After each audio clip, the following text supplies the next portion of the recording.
தாவேக அரசினுடைய முதல் பட்ஜெட் தாக்கல் பண்ணப்பட்டிருக்கு. வேளாண் பட்ஜெட் தாக்கல் பண்ணப்பட்டிருக்கு. இந்த சூழல்ல இதுக்கு முன்னாடியே உதயநிதி எதிர்க்கட்சித் தலைவர் உதயநிதி கைது பண்ணப்பட்டிருந்தார். இப்படி பல சர்ச்சைகளுக்கு நடுவுல இந்த கூட்டத்தொடர் அப்படிங்கிறது ஆரம்பிச்சு நடந்துட்டு இருக்கக்கூடிய சூழல்ல இன்னைக்கு தான் முதல் முறையாக சட்டமன்றத்தில் விவாதம் அப்படிங்கிறது எழுந்திருக்கு. அப்போ இந்த விவாதத்தில் என்ன நடக்கப் போகிறது, உதயநிதியும் முதலமைச்சர் விஜயும் எப்படி எதிர்கொள்ளப் போகிறார்கள், இது எல்லாமே பல கேள்விகள் எதிர்பார்ப்புகள் எல்லாமே இருந்துகிட்டு இருக்க இந்த சூழலில் இன்றைக்கி கூட்டத்தொடர் ஆரம்பித்த பிறகு பல சர்ச்சைக்குரிய சம்பவங்கள் அங்கே நடந்திருக்குது. அதில் முக்கியமாக பார்த்தோம்னா முதல்ல இந்த கூட்டத்தொடரில் பட்ஜெட்டின் மீதான விவாதத்துக்கு முன்னாடி பார்த்தோம்னா அல்லது மானிய கோரிக்கைகள் மீதான விவாதத்துக்கு முன்னாடி ஒரு சிறப்பு கவன ஈர்ப்பு தீர்மானத்தை எதிர்க்கட்சி தலைவரான உதயநிதி முன்வச்சார். அதில் அவர் என்ன முன் வச்சிருந்தார்னா இந்த காவிரி விவகாரம் குறித்து பேசுகிறதுக்கான ஒரு சிறப்பு கவன ஈர்ப்பு தீர்மானத்தை முன் வச்சிருந்தார். அதில் பேசும்போது அவர் எழுப்பின மிக முக்கியமான கேள்வி என்னென்னா, அனைத்து கட்சி கூட்டம், இந்த காவிரி விவகாரத்தில் அனைத்து கட்சி கூட்டம் கூட்டுங்க அப்படின்னு சொல்லி கேட்டுக்கிட்டு இருக்கோம். அதை எப்போ கூட்ட போகிறீங்க அல்லது ஏன் கூட்டலை அப்படிங்கிற கேள்வியை முன் வச்சார். அதுக்கு பதில் சொல்ல வேண்டிய இடத்துல இருக்கக்கூடியது யாருன்னா நீர்வளத்துறை அமைச்சர், யாருன்னா புசி ஆனந்த். அப்போ அந்த கேள்வியை கேட்ட உடனே ஒன்று முதலமைச்சர் பேசணும், இல்லை நீர்வளத்துறை அமைச்சர் பேசணும், இல்லையா கூடுதலாக உதயநிதி கேட்டது என்னென்னா இந்த குறுவை சாகுபடி குறித்தான விஷயங்கள், இதில் நிவாரணம், இது சம்மந்தமான விஷயங்களை கேட்டதுனால வேளாண் துறை அமைச்சரான வினோத், இவங்க 3 பேரில் யாரோ ஒருத்தவங்க பதில் சொல்லணும். ஆனால் நீர்வளத்துறை அமைச்சர் வாயே திறக்கல. அவருக்கு பதிலாக மீதி வேறு அமைச்சர்கள் எந்திரிச்சு பேசுகிறாங்க. அனைத்து கட்சி கூட்டத்தை காவிரி விவகாரத்தில் ஏன் கூட்டலை அப்படின்னு கேட்டால் மின்சாரத்துறை அமைச்சர் நிர்மல்குமார் எந்திரிச்சு பேசுகிறார், பதில் சொல்கிறார். நிர்மல்குமாருக்கும் காவிரி பிரச்சனைக்கும் என்ன சம்மந்தம், அல்லது காவிரி பிரச்சனையை பற்றி மின்சாரத்துறை அமைச்சராக இருக்கக்கூடிய நிர்மல்குமாருக்கு என்ன தெரியும்? அப்போ கேட்ட கேள்விக்கு பதில் சொல்ல வேண்டிய அமைச்சரோ அல்லது முதலமைச்சருக்கு பதிலாக மின்சாரத்துறை அமைச்சர் எந்திரிச்சு பதில் சொல்கிறார். அதே மாதிரி அவர் முடிச்சுட்டு சரி வேற ஒருத்தர் பதில் சொல்லுவார்னு பார்த்தா பள்ளிக்கல்வித்துறை அமைச்சர் எந்திரிக்கிறார். அவருக்கு பிறகு பொதுப்பணித்துறை அமைச்சர் ஆதவ அர்ஜுனா எந்திரிக்கிறார். இப்படி வரிசையாக பேச வேண்டிய புசி ஆனந்தை தவிர மீது எல்லாருமே பதில் சொல்கிறாங்க காவிரி விவகாரம் குறித்து. சரி பதில் சொல்கிறாங்க, ரைட்டு. அப்போ அதுவாக சரியான பதிலை சொல்கிறாங்களா அப்படின்னு பார்த்தா அதுவும் கிடையாது. அப்போ நிர்மல்குமார் எந்திரிக்கிறார். அனைத்து கட்சி கூட்டத்தை ஏன் கூட்டலை அப்படின்னு கேட்கும்போது நிர்மல்குமார் எந்திரிச்சு என்ன சொல்கிறாருன்னா, அனைத்து கட்சி கூட்டம் கூட்டணும்னு சொல்கிறீங்கல்ல, நாளைக்கு எங்களுடைய முதலமைச்சர் டீலிமிட்டேஷன் தொடர்பாக ஒரு கூட்டத்தை கூட்டுறார். அனைத்து கட்சி எம்பிக்கள் கூட்டத்தை கூட்டுறார். அந்த கூட்டத்தில் திமுக பங்கேற்குமா பங்கேற்காதா இப்போவே சொல்லுங்க அப்படின்னு சொல்கிறார். காவிரி பிரச்சனைக்கும் டீலிமிட்டேஷனுக்கும் என்ன தொடர்பு? அப்போ காவிரி பிரச்சனையை பற்றி பேசிக்கிட்டு இருக்கும்போது நிர்மல்குமார் டீலிமிட்டேஷனை பற்றி ஒன்று கேள்வி எழுப்பி அங்கே ஒரு சர்ச்சையை உருவாக்குறார். அப்போ இதுக்கு முன்னாடி உதயநிதி பேசிக்கிட்டு இருக்கும்போதெல்லாம் அங்கே சபாநாயகர் என்ன பண்ணிகிட்டு இருந்தார் அப்படின்னா, உதயநிதி ஒவ்வொரு நிமிஷம் பேசும்போதும் அவர் குறுக்கீடு பண்ணிக்கிட்டே இருந்தார். இங்கே காவிரி தாண்டி விவசாயிகள் பாதிக்கப்படுறாங்க அப்படின்னு சொன்னால் என்ன கவன ஈர்ப்பு தீர்மானம் கொடுத்தீங்களோ அதை மட்டும் தான் பேசணும், வேறு எதுவும் பேசக்கூடாது அப்படின்னு குறுக்கீடு பண்ணிகிட்டே இருந்தார். உதயநிதி பேசும்போது நீங்கள் கையில் கொடுத்த அந்த தீர்மானத்தை தவிர வேறு எதுவுமே நீங்கள் ஹிஸ்ட்ரியோ இல்லை விவசாயிகள் பாதிக்கப்படுறதை பற்றியோ அல்லது கடன் தள்ளுபடி பற்றியோ எதுவுமே நீங்கள் பேசக்கூடாது, அதில் என்ன இருக்கோ அதை மட்டும் தான் பேசணும்னு குறுக்கீடு பண்ணிக்கிட்டே இருந்தார். ஆனால் இங்கே நிர்மல்குமார் சம்மந்தமே இல்லாமல் காவிரியை பற்றின விவாதத்தில் டீலிமிட்டேஷனை பற்றி கொஸ்டின் பண்ணும்போது அவர் சபாநாயகரே அதுக்கு விளக்கம் கொடுக்குறார். அமைச்சர் நிர்மல்குமார் என்ன சொல்ல வந்திருப்பார் அப்படின்னு அவர் ஒரு விளக்கம் கொடுக்குறார்.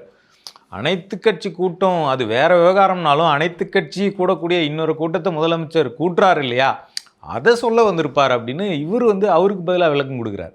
அப்போ இந்த இடத்துல இருந்தே தன்னை ஒரு நடுநிலையான சபாநாயகர் போல காட்டிக்கிட்டு இருந்த ஜேசிடி பிரபாகரனுடைய அந்த உண்மையான முகம் அப்படிங்கிறது அம்பலப்பட்டதுங்கிறது அவர் கொடுத்த அந்த விளக்கத்தில் தான். இது தவிர இன்னும் நிறைய சம்பவங்கள் நடந்திருக்கு, அதை நம்ம பின்னாடி பார்க்கலாம். அப்போ அதுக்கு முன்னாடி இப்போ காவிரி பிரச்சனையை பற்றி கேள்வி கேட்டால் நிர்மல்குமார் டீலிமிட்டேஷன் பற்றி பேசுகிறார். அப்போ அதுக்கு பதிலாக உதயநிதி என்ன பண்ணலான்னா, காவிரி அவர்கிட்ட மின்சாரத்துறை அமைச்சர்கிட்ட மின்வெட்டு குறித்து கேள்வி கேட்கலாமா, இல்லை வேறு ஏதாவது தமிழ்நாட்டில் நடக்கக்கூடிய பாலியல் பிரச்சனைகள் குறித்து, பாலியல் சிக்கல்களுக்கு பெண்கள் உள்ளாகிறது குறித்தான கேள்வி கேட்கலாமா? அப்போ என்ன ஆகும்? அதுக்கெல்லாம் பதில் சொல்ல தயாராக இருப்பாரா அமைச்சர்? காவிரி விவகாரத்தில் இப்போ ஏன் இந்த கேள்வியெல்லாம் கேட்குறீங்க அப்படின்னு கொதிக்க மாட்டாரா?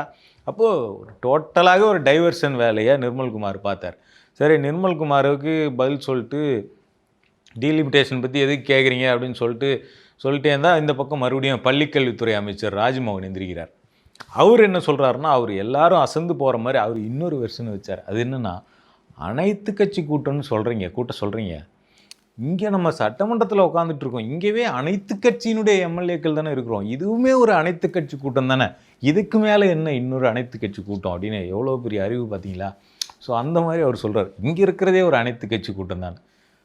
இதை கேட்டால் நமக்கு சிரிக்கிறதா இல்லை என்ன பண்ணுறதுன்னு தெரில. ஒரு அனைத்து கட்சி கூட்டம் அப்படிங்கிறது எதுக்காக நடத்துறது அப்படின்னா, இப்போ நீங்கள் சட்டமன்றத்தில் சபாநாயகர் வந்து ஒரு நாட்டாமை மாதிரி உட்காந்துக்கிட்டு நீ இதை பேசணும், இதை பேசக்கூடாது, இதை பேசினா நீக்கிடுவேன், இதை பேசினா தூக்கிடுவேன் அப்படின்னு இன்ஸ்ட்ரக்ட் பண்ணிகிட்டே இருக்கிறாரு. உதயநிதிக்கு அப்புறம் வேறு யாரையும் பேச விட மாட்டார். இப்படி பல விஷயங்கள் அங்கே இருக்குது. அவர் ஒரு நாட்டாமை மாதிரி அங்கே உட்காந்துக்கிட்டு எம்எல்ஏக்களை வந்து இன்ஸ்ட்ரக்ட் பண்ணிக்கிட்டே இருப்பார். ஆனால் அனைத்து கட்சி கூட்டம் அப்படின்னா அங்கே எல்லாருமே ஈக்குவல் ரவுண்ட் டேபிளில் உட்காந்து எல்லாரும் ஒன்றாக உட்காந்து ஆலோசனை பண்ணக்கூடிய இடம். அதே மாதிரி சட்டமன்றம் அப்படிங்கிறது சம்பந்தப்பட்ட கட்சிகளினுடைய எம்எல்ஏக்கள் தான் அங்கே இருப்பாங்களே தவிர, முடிவெடுக்கக்கூடிய இடத்துல இருக்கக்கூடிய அந்த கட்சியினுடைய ஸ்டாண்டை முடிவெடுக்கக்கூடிய இடத்துல இருக்கக்கூடிய தலைவர்கள் அங்கே இருக்க மாட்டாங்க. இப்போ நீங்கள் இந்திய கம்யூனிஸ்ட் கட்சி எடுத்துட்டிங்கன்னா அதில் 2 எம்எல்ஏ இருக்கிறாங்க. ஆனால் முடிவெடுக்கக்கூடியது அந்த கம்யூனிஸ்ட் கட்சியினுடைய மத்திய குழு. அந்த மத்திய குழு அதனுடைய மாநில செயலாளர் வீரபாண்டியன். அவர் எம்எல்ஏவாக இருக்கிறாருன்னா இல்லை. அதேமாதிரி சிபிஎம் எடுத்துக்கிட்டோம்னா அதோட மாநில செயலாளர் சண்முகம், சண்முகம். அவர் சட்டமன்றத்தில் இருக்கிறாரானா இல்லை. ஏன் திமுகவே எடுத்துக்கிட்டோம்னா திமுக தலைவர் ஸ்டாலின், அவரும் சட்டமன்றத்தில் இல்லை. அப்போ முடிவெடுக்கக்கூடியவர்கள் இல்லாமல் ஒவ்வொரு தொகுதிகளினுடைய பிரதிநிதிகள் உட்காந்துட்டு இருக்கிற இடம் தான் சட்டமன்றம். அது வந்து அனைத்து கட்சி கூட்டம் கிடையாது. இன்னொன்று, அனைத்து கட்சி கூட்டம்னா அது ஒரு ரவுண்ட் டேபிள், அங்கே எல்லாருக்கும் ஈக்குவல் ஆப்பர்ச்சுனிட்டி அப்படிங்கிறது கொடுக்கப்படும். அப்போ அந்த இடத்துல ஒரு எஜமானர் மாதிரி ஒருத்தர் உட்காந்துட்டு நீ இதுதான் பேசணும், இதை பேசக்கூடாது அப்படின்லாம் சொல்ல முடியாது. அதே மாதிரி எம்எல்ஏக்கள் இல்லாத கட்சிகள், காவிரிக்காக குரல் கொடுக்கக்கூடிய தேர்தலில் வெற்றியே பெறாத கட்சிகளுக்கும் அனைத்து கட்சி கூட்டத்தில் இடம் இருக்கும். அப்போ அனைத்து கட்சி கூட்டங்கிறது மக்கள் மேல் அக்கறை இருக்கக்கூடிய எல்லா கட்சிகளும் ஒன்றிணைந்து ஒருமித்த குரலில் ஒரு முடிவை எடுக்கிறது. அது சட்டமன்றத்தில் அதுக்கான இடம் கிடையாது. அப்போ அனைத்து கட்சி கூட்டத்தை போயிட்டு அதை கூட்ட மாட்டோங்கிறதுக்கு என்ன காரணங்கிறத சொல்லாமல் சட்டமன்றமே அனைத்து கட்சி கூட்டம் தான் அப்படின்னு உருட்டிகிட்டு இருக்கார். இது இல்லாமல் அடுத்தது ஆதவ அர்ஜுனா எந்திரிக்கிறார். அவராவது கரெக்டான பதிலை சொல்கிறாரான்னு பார்த்தா அவர் என்ன பண்ணுறாருன்னா, திமுக தரப்புலேருந்து நீங்கள் மேகதாதுக்கு எதிராக உங்கள் ஆட்சியில் போட்ட எல்லா மனுக்களும் சுப்ரீம் கோர்ட்டில் டிஸ்மிஸ் ஆயிருக்கு. அது ஏன், இப்போ எனக்கு பதில் சொல்லுங்கள் அப்படிங்கிறார். இதெல்லாம் நமக்கு ஆச்சரியமாக இருக்குது. வழக்கமாக சட்டமன்றத்தில் என்னென்னா எதிர்கட்சி கேள்வி கேட்பாங்க, ஆளுங்கட்சி பதில் சொல்லணும். ஏன்னா அவங்க தான் பவரில் இருக்கிறாங்க, அதிகாரத்தில் இருக்கிறாங்க, பதில் சொல்ல வேண்டிய இடத்துல இருக்குது அவங்க தான். நீங்கள் வெளியில் எப்படி ஒன்றா இருக்கலாம், யார் வேணா கேள்வி கேட்கலாம், என்ன வேணால் பண்ணலாம். சட்டமன்றத்தில் பதில் சொல்ல வேண்டிய இடத்துல இருக்கக்கூடிய ஆளுங்கட்சி எதிர்கட்சியை பார்த்து எனக்கு இப்போவே பதில் சொல்லுங்கன்னு குறுக்கு கேள்வி கேட்குறத ஆச்சரியத்தோடு பார்க்க வேண்டியதாக இருக்குது. இப்போ ஏற்கனவே இந்தியன் எக்ஸ்பிரஸில் ஒரு செய்தி வந்திருந்தது. அது என்னென்னா, முதல்வர் விஜயை நோக்கி யார் கேள்வி கேட்டாலும் அதுக்கு அவர் பதில் சொல்ல மாட்டார். அதுக்கு பதிலாக பதில் சொல்கிறதுக்கு 4 பேரை ட்ரெயின் பண்ணியிருக்கிறாங்க. தாவேக்கால 4 பேருக்கு அசைன் பண்ணியிருக்காங்க அந்த வேலையை. அந்த 4 பேர் யார் அப்படின்னு பார்த்தா, ஃபஸ்ட்டு நிர்மல்குமார், செகண்டு ராஜ்மோகன், 3வது ஆதவ அர்ஜுனா, 4வது அமைச்சர் ரமேஷ் அப்படின்னு போட்டிருந்தாங்க. சேம் ஆர்டரில் ஒவ்வொருத்தவங்களாக எந்திரிச்சு உதயநிதிக்கு பதில் சொல்கிறாங்க முதலமைச்சர் பேச வேண்டிய இடத்துல. திடீர்னு இவங்க பேசுகிறதுக்கு முன்னாடியே திடீர்னு ஒரு முறை முதலமைச்சர் அவராக எழுந்திரிச்சார். என்னென்னா, அவருக்கு உதயநிதி கேட்ட கேள்வி அவர்கிட்ட பதில் இருந்துருச்சு போல். திடீர்னு யாருமே எதிர்பார்க்காதப்ப அவரே எழுந்திரிச்சார். என்னென்னா, உதயநிதி வந்து இந்த குருவி சாகுபடியை பற்றி கேட்டிருந்தார். அப்போ கேட்கும்போது அவர் என்ன கேட்டிருந்தார் அப்படின்னா, கேள்வியவே ஒழுங்காக கேட்காம முதலமைச்சர் எந்திரிச்சிட்டார். உதயநிதி என்ன கேட்டாருன்னு கூட ஒழுங்காக கேட்கல. அதை எந்திரிச்சு ஒரு கவுண்டர், சினிமா டைலாக் பாணியில் ஒரு கவுண்டர் கொடுத்துடலாம், நமக்கு ஒரு சான்ஸ் கிடச்சிச்சிரா அப்படின்னு சொல்லிட்டு எந்திரிச்சார். எந்திரிச்சிட்டு எடுத்து படிக்க ஆரம்பித்தார். அவர் வச்சிருந்த பேப்பரில் இருக்கிறத படிக்க ஆரம்பிச்சுட்டு, குருவை சாகுபடியை பற்றி நம்ம எதிர்க்கட்சி தலைவர் கேட்டிருந்தார் இல்லைங்களா, அதை பற்றியெல்லாம் அந்த ஃபண்டெல்லாம் ரிலீஸ் பண்ணி ரொம்ப நாள் ஆச்சு. பேப்பர் படிக்கிற பழக்கம் இருந்தால் தானே, பேப்பர் படித்தா தானே இதெல்லாம் தெரியும் அப்படின்னு சொல்லிட்டு அப்படியே ஒரு கவுண்டர் கொடுத்துட்டு உட்காந்தார். பேப்பரை படிங்கய்யா, பேப்பரை படித்தா தானே தெரியும் அப்படின்னு சொல்லிட்டு. பேப்பரை படிக்கிறத பற்றி நம்ம முதலமைச்சராக பேசுகிறது எப்பா என்ன ஒரு ஆச்சரியம் அப்படிங்கிற மாதிரி நமக்கு தோணும். சரி பரவாயில்ல, அட்லீஸ்ட் பேப்பர் படிக்கிற ரேஞ்சுக்காக அவர் வந்திருக்கிறாரே அப்படிங்கிறத நினச்சி நம்ம ஒரு வகையில் ஆறுதல் அடையலாம். அதுக்கு உதயநிதி எந்திரிச்சு ஒரு கவுண்டர் கொடுத்தார். அதுக்கு என்ன பதில் கொடுத்தாருன்னா, முதல்ல உதயநிதி கேட்ட கேள்வி என்னென்னா, குறுவை சாகுபடிக்கு நீங்கள் 138 கோடியை ஒதுக்கிறீங்க அப்படின்ற மாதிரி சொல்லியிருக்கீங்க. அது எத்தனை பயனாளர்கள், என்ன பேஸில் அதை பண்ணீங்க, இது எதுவுமே டீட்டெயில் இல்லை அப்படிங்கிறத தான் உதயநிதி அவர் பேசும்போதே சொல்லியிருந்தார். அவர் குறுவை சாகுபடி ஃபண்டே ஒதுக்கலன்னு சொல்லலை. 2வது, குறுவை சாகுபடி போன வருஷம் எவ்வளோ நடந்திருந்ததுன்னா 6 லட்சம் ஏக்கரில் நடந்திருந்தது. இந்த வருஷம் வெறும் 1.5 லட்சம் ஏக்கர் தான் நடந்திருக்கு. அப்போ 4ல் 3 பங்கு விவசாயிகள் பாதிக்கப்பட்டிருக்காங்க, வறட்சியால் பாதிக்கப்பட்டிருக்காங்க. அப்போ இந்த வறட்சி, இந்த குறுவை சாகுபடி வறட்சியால் பாதிக்கப்பட்டிருக்கு, இதுக்கு நிவாரணம் நீங்கள் என்ன பண்ண போகிறீங்கிற கேள்வியை தான் வச்சுருந்தார். அப்போ இதை கேட்காம இவர் மட்டும் எந்திரிச்சு பேப்பர் படிக்கலையா அப்படின்னு வழக்கமாக ஒதுக்குற நிதியை ஒதுக்குனதை பற்றி சொல்லிக்கிட்டு இருக்கார். அதுக்கு உதயநிதி பதில் சொல்லும்போது, நீங்கள் வழக்கமாக ஒதுக்குற நிதியை பற்றி பேசுகிறீங்க, நாங்கள் வறட்சி நிவாரணத்தை பற்றி பேசுகிறோம், உங்களுக்கு வறட்சின்னு ஒன்று நடந்துதானே தெரியல. ஏன்னா பேப்பரை உட்காந்து படிச்சுக்கிறது மூலமாக இதெல்லாம் தெரிஞ்சிக்க முடியாது. விவசாயிகள்கிட்ட பேசணும், விவசாய சங்கங்கள்கிட்ட பேசணும், அனைத்து கட்சி கூட்டத்தை கூட்டி பேசணும். வெறும் ரூமில் உட்காந்து பேப்பர் படிச்சுக்கிட்டா இதெல்லாம் தெரிஞ்சிக்க முடியுமா அப்படின்னு சொல்லிட்டு ஒரு கவுண்டரை கொடுத்தாரு. ஸோ அந்த இடமே ஒரு சர்ச்சையாக மாறுச்சு. இதில் புதியதாக இன்னொரு கல்ச்சர் அப்படிங்கிறத இன்றைக்கி சட்டமன்றத்தில் பார்க்க முடிஞ்சுது. அது என்னென்னா, நாங்கள் ரொம்ப டிரான்ஸ்பரண்ட்டாக இருக்கிறோம். நாங்கள் தான் இது வரைக்கும் யாருமே இந்த வீடியோ பதிவுகளை நேரலையில் கொடுத்ததில்லை சட்டமன்றத்தில் அப்படின்னு ஒரு உருட்டினாங்க.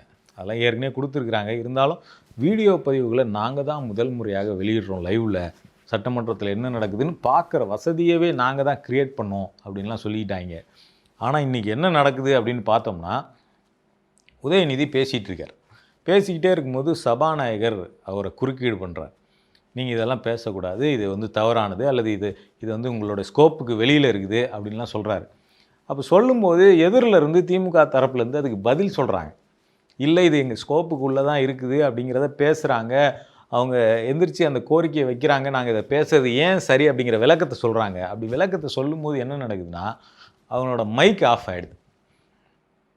சரி, மைக் ஆஃப் ஆகிடுது, அவங்க என்ன தான் பேச வராங்க அப்படிங்கிறத அவங்களுடைய சைகைகளை வச்சு புரிஞ்சிக்கலாமா, அல்லது என்ன நடக்குது சட்டமன்றத்துக்குள்ளே அப்படின்னு பார்க்கலாமான்னு பார்த்தோம்னா, அப்படியே கேமரா யூட்டர்ன் அடித்து சபாநாயகர் மூஞ்சில் வச்சிடுறாங்க கேமராவை. அதுலேருந்து மூவே ஆக மாட்டேங்குது. எதிர்க்கட்சியில் என்ன நடக்குது, சட்டமன்றம் நடக்குதா நடக்கலையானே தெரிய மாட்டேங்குது. சபாநாயகர் மூஞ்சி மட்டும்தான் இருக்குது, அவர் பேசுகிறது மட்டும்தான் காட்டுறாங்க. இது வழக்கமாக எங்கே நடக்கும் அப்படின்னா பார்லிமெண்ட்டில் நடக்கும். பார்லிமெண்ட்டில் தான் என்ன பண்ணுவாங்கன்னா, இப்போ ராகுல் காந்தி இல்லை எதிர்க்கட்சியிலேருந்து யாராவது பேசிகிட்டு இருந்தாங்க, அப்போ பிஜேபிக்கு எதிராக ஏதாவது ஒன்று பேசுகிறாங்க அப்படின்னாலோ, அல்லது மோடி பேசிகிட்டு இருக்கும்போது எதிரிலேருந்து கேள்வி கேட்குறாங்க அப்படின்னாலோ என்ன பண்ணுவாங்கன்னா, கேமராவை அந்த பேசுகிறவங்கள நோக்கி இருக்காது, திருப்பி நேராக ஓம் பிர்லா மூஞ்சில் வச்சுருவாங்க. அப்போ என்னென்னா, எதிர்க்கட்சியிலேருந்து பேசிக்கிட்டு இருப்பாங்க, நமக்கு வாய்ஸ் மட்டும் கேட்குற மாதிரி இருக்கும், ஆனால் கேட்காது. பார்த்தா ஓம் பிர்லா மூஞ்சி மட்டும்தான் ஸ்க்ரீனில் தெரியும். இப்படியே இருக்கும். ஒரு 10 நிமிஷம் ராகுல் காந்தி பேசுகிறாப்புலன்னா அதில் ஒரு 3 நிமிஷம் 2 நிமிஷம் தான் ராகுல் காந்தி மூஞ்சி வரும், மீதி நேரம் ஃபுல்லாக ஓம் பிர்லா தான் இருப்பார். அப்போ இந்த வீடியோவை ஒரு நியூஸ் சேனல் எடுத்து மீடியாவில் வெளியிடணும் அப்படின்னா அதுக்கு ஒரே சோர்ஸு பார்லிமெண்ட்டோடைய வீடியோ கிளிப்பு தான். அப்போ ராகுல் காந்தி பேசினார் அப்படின்னு ஒரு வீடியோ எடுத்து ஒரு ஊடகம் வெளியிட்டுதுன்னா அதில் ராகுல் காந்தி மூஞ்சியாக இருக்காது, வாய்ஸ் மட்டும்தான் கேட்கும், ஓம் பிர்லா மூஞ்சி தான் இருக்கும். இது மாதிரியான ஒரு விஷயத்தை பார்லிமெண்ட்டில் ஃபாலோ பண்ணிகிட்டு இருந்தாங்க, எதிர்க்கட்சிகளை மறைக்கிறது, மழுங்கடிக்கிறது அப்படிங்கிறத. இன்றைக்கி இது தமிழ்நாடு சட்டமன்றத்துக்கு இந்த கல்ச்சர் அப்படிங்கிறது தாவேகாவால் கொண்டு வரப்பட்டிருக்கு. அப்போ அந்த டிரான்ஸ்பரன்சி அப்படிங்கிறது, கதை அப்படிங்கிறது இன்றைக்கி உறுதி பண்ணப்பட்டிருக்கு. அடுத்ததாக இது எல்லாமே இவங்க பேசிகிட்டு இருந்தாங்க இல்லைங்களா, கடைசி வரைக்கும் இந்த அனைத்து கட்சி கூட்டத்தை ஏன் கூட்ட மாட்டேங்கிறோம், கூட்டணும்னா எப்போ கூட்டணும்னு சொல்லணும், இல்லை கூட்ட மாட்டோம் அப்படின்னா ஏன் கூட்ட மாட்டோம் அதுக்கான காரணத்தை சொல்லணும். கடைசி வரைக்கும் இந்த அனைத்து கட்சி கூட்டத்தை ஏன் கூட்ட மாட்டோங்கிற காரணத்தை மட்டும் யாருமே சொல்லலை. புசி ஆனந்தும் வேளாண் துறை அமைச்சர் வினோத்தும் அவங்க ஏற்கனவே தயார் பண்ணி கொண்டு வந்த அந்த ஸ்கிரிப்டை அப்படியே எந்திரிச்சு படித்து காட்டினாங்க நிகழ்ச்சி முடியும் போது. அடுத்ததாக விஜய் பேசும்போது இன்னொரு முக்கியமான தகவல் என்ன சொன்னார் அப்படின்னா, இந்த கூட்டத்தொடர் ஆரம்பிக்கிறதுக்கு முன்னாடியே நம்மளுடைய சிஎம் விஜய் பார்த்தோம்னா கர்நாடகாவுக்கு போகிறார் அப்படிங்கிற ஒரு தகவல் அப்படிங்கிறது லீக் செய்யப்பட்ட ஒரு தகவலாக வந்துக்கிட்டு இருந்தது. இது யார் இந்த மீட்டிங்கை அரேஞ்ச் பண்ணது, விஜய் நான் போகிறேன்னு சொன்னாரா, அல்லது கர்நாடகா சிஎம் நீங்கள் வாங்கன்னு கூப்பிட்டாரா, இல்லை யார் இதை மீடியேட் பண்ண போகிறாங்க, இது அதிகாரப்பூர்வ தகவல் தானா, அல்லது சும்மா பொய்யா வதந்தியாக பரவுறதா, இப்படி பல குழப்பங்களுக்கு நடுவில் இது பேசப்பட்டுக்கிட்டே இருந்தது. முத இதை லீக் பண்ணவர் யாருன்னா வேளாண் துறை அமைச்சர் வினோத். அவர் அதிகாரப்பூர்வமாக தகவல் வர்றதுக்கு முன்னாடியே சொல்லிட்டாரு, ஆகஸ்ட் 3ஆம் தேதி சிஎம் கர்நாடகா போகிறாரு அப்படின்னு சொல்லிட்டு. உடனே பதறி போயிட்டு ராஜ்மோகன் பதில் கொடுத்தார். இல்லை இல்லை அது வந்து உண்மை இல்லை, அது இன்னும் உறுதிப்படுத்தப்படாத தகவல் அப்படின்னு சொல்லிட்டு அடுத்து அப்படியே மாறி மாறி வந்துக்கிட்டே இருந்தது. என்னதான்பா நடக்குது, யார் தான் இதை பண்ண போகிறாங்கன்னு கேட்டால் அதுக்கெல்லாம் பதில் கடைசி வரைக்கும் வரல. இன்றைக்கி முதலமைச்சர் இதுக்கு பதிலை வந்து சட்டமன்றத்தில் இப்போ தான் கொடுத்தார். என்ன சொல்கிறாருன்னா, நான் தான் இந்த மீட்டிங்கை ஃபிக்ஸ் பண்ணேன். அப்போ ஓகே, நான் ஃபிக்ஸ் பண்ணேன்னா இப்போ என்கிட்ட சில பேர் பேசினாங்க, இது போயிட்டு உங்களை அசிங்கப்படுத்திட்டாங்கன்னா என்ன ஆகிறது அப்படின்னு சொல்லிட்டு கேட்டாங்க. அப்படின்னு சொல்லும்போது அவர் என்ன சொன்னார்னா, தமிழ்நாட்டு மக்களுக்காக நான் அசிங்கப்பட்டா அது எனக்கு பரவாயில்ல அப்படின்னு ஒரு ரீல்ஸுக்கான கண்டென்ட் இது. அப்படியே அந்த அவர் பேசுகிற அந்த வீடியோவை போட்டுட்டு அப்படியே பின்னாடி அந்த கத்தி படத்தினுடைய அந்த சோக மியூசிக்கை போட்டோன்னு வச்சிங்களேன், ஒரு பர்ஃபெக்ட் ரீல்ஸாக அந்த கண்டென்ட் வரும். இப்போ நமக்கு என்ன கேள்வினா, நீங்கள் எதுக்காக அசிங்கப்படணும்? இப்போ நீங்கள் சிஎம் ஆகிறதுக்கு முன்னாடி தாவேகா கட்சி தலைவராக இருக்கும்போதே நீங்கள் என்ன சொன்னீங்க? விஜயை பற்றி நீங்கள் ஒன்று சொல்கிறீங்கன்னா அது தமிழ்நாட்டையே இழிவுபடுத்தின மாதிரி, விஜயை கேள்வி கேட்டால் தமிழ்நாட்டையே கேள்வி கேட்ட மாதிரி அப்படின்னு நீங்கள் சிஎம் ஆகிறதுக்கு முன்னாடியே சொன்னீங்க. இன்றைக்கி நீங்கள் தமிழ்நாடு சிஎம், கர்நாடகாவில் போய் நீங்கள் அசிங்கப்பட்டீங்கன்னா அது உண்மையிலேயே தமிழர்களுக்கு செய்யப்பட்ட அசிங்கத்துக்கு சமம். அதனால் தமிழர்களுக்காக நீங்கள் அசிங்கப்படுறதெல்லாம் கிடையாது, அது தமிழ்நாட்டை அசிங்கப்படுத்துறீங்கன்னு அர்த்தம். நீங்கள் அங்கே போயிட்டு உங்களை யாரும் அசிங்கப்பட சொல்லியெல்லாம் கேட்கலை. என்ன பிரச்சனை அப்படின்னா, இதுக்கு முன்னாடியும் இது மாதிரியான சந்திப்புகள்லாம் நடந்திருக்கு. அப்போ என்ன மாதிரியான சந்திப்புகளாக அது இருந்தது அப்படின்னா, ஜெயலலிதா போயிருக்காங்க, கலைஞர் போயிருக்காரு, எம்ஜிஆர் போயிருக்காரு.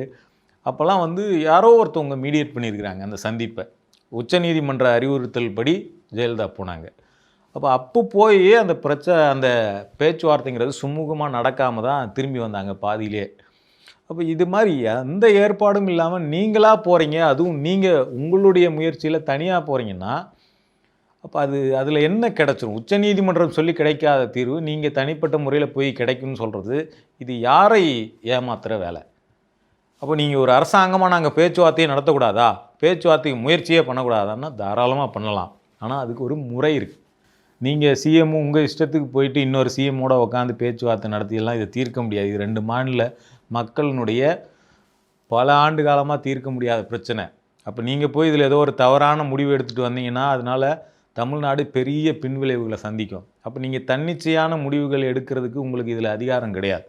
அப்போ என்ன பண்ணணும் அப்படின்னா, சட்டமன்ற குழுவை உருவாக்கணும். சட்டமன்றத்தில் அனைத்து கட்சி எம்எல்ஏக்கள் இருக்காங்க, எல்லா எம்எல்ஏக்களையும் வச்சு ஒரு குழுவை உருவாக்குங்க.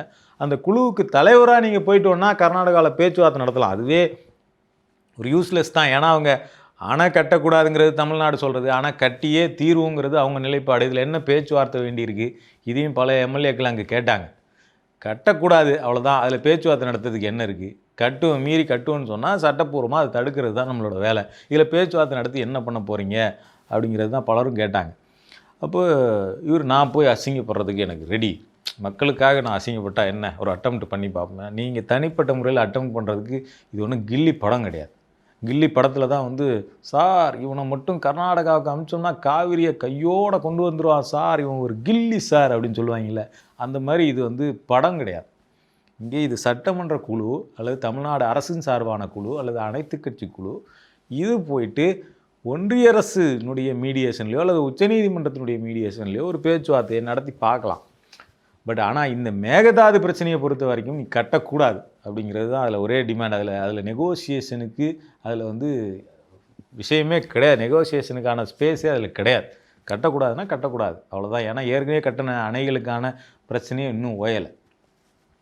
அப்போ இப்படிப்பட்ட சிக்கல்கள் எல்லாம் வந்து இன்றைக்கி வந்து சட்டமன்றத்தில் ஒரு பெரிய விவாதிக்கப்பட்டு பல விஷயங்களை இப்போ தான் விஜய் வந்து ஓப்பன் பண்ணியிருக்கிறாரு. அப்போ உதயநிதி அந்த கேள்வியை கேட்ட உடனே உட்கார்ந்தவர் தான், குறுவை சாகுபடி வறட்சி நிவாரணம் எங்கே, இது பேப்பருக்கு படித்தா போதாது, அனைத்து கட்சி கூட்டணும்னு சொன்ன உடனே உட்கார்ந்தவர் தான். அதுக்கப்புறம் இன்றைக்கி ஃபுல்லாக எந்திரிக்கவே இல்லை. அதுக்கப்புறம் மறுபடியும் வழக்கம் போல் அமைச்சர்களே எந்திரிச்சு பதில் சொல்லிட்டு இருந்தாங்க. அப்பப்போ கேமரா கட் பண்ணுறது, அப்பப்போ மைக்கு கட் பண்ணுறது, இது வந்து ஒரு தொடர் கதையாகவே இருந்தது. இதை வந்து வெளிப்படையாக திமுக எம்எல்ஏ ரகுபதி முன்னாள் அமைச்சர் அவர் வந்து வெளிப்படையாகவே சட்டமன்றத்தில் சொன்னார், இந்த மைக்கை கட் பண்ணுற டெக்னிக்லாம் எங்களுக்கு தெரியாமல் போயிடுச்சு போன ஆட்சியில் அப்படின்னு சொல்லிட்டு, அதையும் அவை குறிப்பிலேருந்து நான் நீக்கிறேன் அப்படின்னு சபாநாயகர் உடனே அப்படியே பொங்கி எழுந்தார். அதுக்கு பிறகு நீங்கள் எந்த விவசாயிகள்கிட்ட ஆலோசனை பண்ணீங்க? காவேரிக்கு போகிறேன்னு சொல்கிறீங்க, எந்த விவசாயிகளிடம் நீங்கள் ஆலோசனை நடத்துனீங்க? யார்கிட்டையும் இப்போ கேட்காம நீங்கள் எப்படி போவீங்க அப்படின்ற கேள்வி வரும்போது ஆதவர்ஜுனா எந்திரிச்சார். இன்றைக்கி நாங்கள் விவசாயிகளோட விவசாய சங்கங்களோட சந்திப்பை நடத்த போகிறார் எங்கள் முதலமைச்சர் அப்படின்னு சொன்னார். அது சொல்லிகிட்டு இருக்க அதே நேரம் சட்டமன்றத்துக்கு வெளியில் விவசாயிகள் போராட்டம் நடத்திட்டு இருக்காங்க. அப்போ இப்படி வந்து நீங்கள் சந்திக்க போகிற விவசாயிகள் யார், போராடக்கூடிய விவசாயிகள் யார், இப்படி பல கேள்விகள் வருது. ஸோ இந்த சட்டமன்றத்தினுடைய முதல் விவாதமே வந்து பார்த்தோம்னா பல விஷயங்களை அம்பலப்படுத்தியிருக்கு. அதில் மிக குறிப்பாக அம்பலப்பட்டு போயிருப்பது அப்படிங்கிறது இந்த சட்டமன்ற ஒளிபரப்பில் எதிர்க்கட்சிகளுக்கு நடத்தப்படுகிற அந்த கேள்விகளுக்கு நடத்தப்படுகிற அந்த மறைப்பு அப்படிங்கிறது தான் அம்பலமாயிருக்கு. கேள்வி கேட்குறதுக்கு உங்களுக்கு அனுமதி உண்டு, கேள்வி கேட்கக்கூடாதுன்னு சபாநாயகர் சொல்லிட்டாலோ அல்லது அதுக்கு ஆளுங்கட்சி பதில் சொல்லும் போதோ நீங்கள் எதிர்கேள்வி கேட்குறீங்க அல்லது குறுக்கீடு பண்ணி ஒரு கேள்வியை கேட்குறீங்க அல்லது அவர் சொன்ன பதிலில் சாட்டிஸ்ஃபை இல்லாமல் இல்லை அவர் வந்து திசை திருப்புறார் அப்படின்னு எந்திரிச்சு பேசுகிறீங்க அப்படின்னா உங்களுடைய கேமரா மறைக்கப்பட்டுரும், மைக்கு கட் பண்ணப்பட்டுரும். அப்படிங்கிறது தான் இன்றைக்கி தமிழ்நாடு சட்டமன்றத்தில் உருவாகி இருக்கக்கூடிய ஒரு புதிய கல்ச்சர்.